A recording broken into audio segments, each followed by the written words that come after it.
Hi everyone! In today's vlog is I'm going to do my workouts and I'm using slow motion.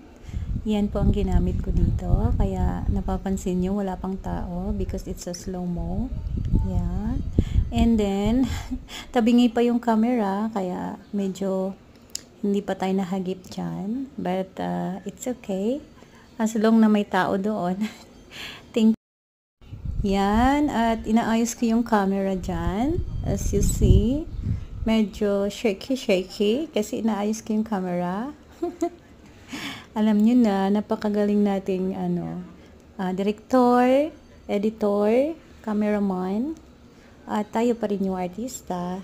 'Di ba? Kapag tayo po ay isang vlogger, lahat po ay nagagawa natin. Kaya, diskartihan lang talaga yan para maging maayos ang ating Tsaka yan, naayos na yung camera. So, pupunta na yung subject natin dyan. At sino ba yung subject natin na yan? Siyempre, walang iba, kundi ang inyong lingkod.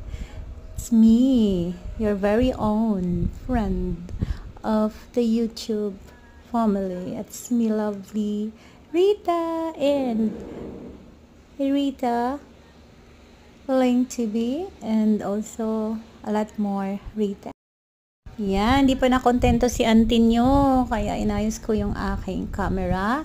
Kasi medyo tagilid po ito. Pinatong ko dyan sa may trash can. Yan, kaya ang ginawa ko dyan is workout na pampalaki ng likod. Yan. So, ginaya ko yung isang short video na nakita ko sa YouTube. And that's how it looks.